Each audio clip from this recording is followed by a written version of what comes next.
ఇవాళ రాష్ట్ర ప్రభుత్వానికి ఆదాయం వచ్చే రంగాల్లో మోటార్ రంగం ఒకటండి. ఈ రంగం ద్వారా ప్రధాన ఆదాయం వస్తూ ఉంది. కానీ ఈ ఆదాయం ద్వారా ఈ రంగంలో ఉన్న కార్మిక వర్గానికి ప్రభుత్వం చేస్తుంది శూన్యం. ఏమీ చేయాలి ఇప్పటిదాకా. గత ప్రభుత్వం 10,000 రూపాయలు ఏదో సహాయం ఇస్తామని చెప్పింది. 10,000 రూపాయలు ఇచ్చింది.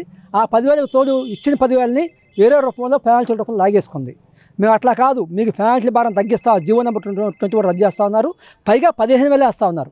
15,000 లేదు, జీవో నెంబర్ 21 లేదు, సంక్షేమ బోర్డు లేదు, రుణాలు లేవు. 14 నెలలు దాటింది ఏ ఒక్క హామీ అమలు చేయట్లేదు. ఇవాళ ఫ్రీ బస్ అమలు చేస్తూ ఉన్నారు. మా పరిస్థితి ఏంటో మేము ప్రశ్నిస్తూ ఉన్నాం. ఫ్రీ బస్సు మేము వ్యతిరేకం కాదు. మీరు ఫ్రీ బస్ అమలు చేస్తే 60% పని ఉపాధి మేము కోల్పోతాం. మాకు ఆదాయం కోల్పోతాం. ఏ రకంగా మేము బతకాలి, ఏ రకంగా ఫైనాన్స్ బాకీలు తెచ్చుకోవాలి, ఏ రకంగా అద్దె కట్టుకోవాలి, ఇది మా ప్రశ్న. మీరు ఇవ్వాలా, మీరు ఏదైతే హామీ ఇచ్చారో హామీలు అమలు చేయాలి.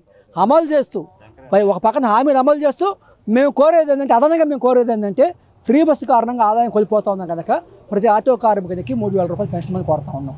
అనేక చేనేత కార్మికులకు ఇస్తూ ఉన్నారు, వేరే ఇతర వర్గాలకు ఇస్తూ ఉన్నారు, మరి మన న్యాయ బ్రాహ్మణులకు ఇస్తూ ఉన్నారు. అలాగా కులవృత్తులకు సంబంధించిన అనేక రకాలు మీరు ఇస్తూ ఉన్నారు. మరి మేము ఒక కులం కాకపోయినా వృత్తిపరంగా ఆటో కార్మికులు వాళ్ళు మేము నష్టపోతా ఉన్నాం కనుక మేము మిగతా వాళ్ళగా వాళ్ళకి సంబంధించి కాదు, మాకు ఇవ్వాలా పూర్తిగా నష్టపోతూ ఉన్నాం కనుక మాకు ఆయా వర్గాలకు ఇచ్చే విధంగా మాకు 3,000 రూపాయలు పెన్షన్ నెలకి ఇవ్వాలనే రకంగా డిమాండ్ చేస్తూ ఉన్నాం. మీ హామీని అమలు చేయాలని కోరుతా ఉన్నాం. లేని పక్షంలో రాష్ట్ర వ్యాప్తంగా అన్ని కార్మిక సంఘాలను కూడగట్టి పెద్ద ఎత్తున ఆందోళన చేస్తామని ఈ సందర్భంగా హెచ్చరిస్తాం.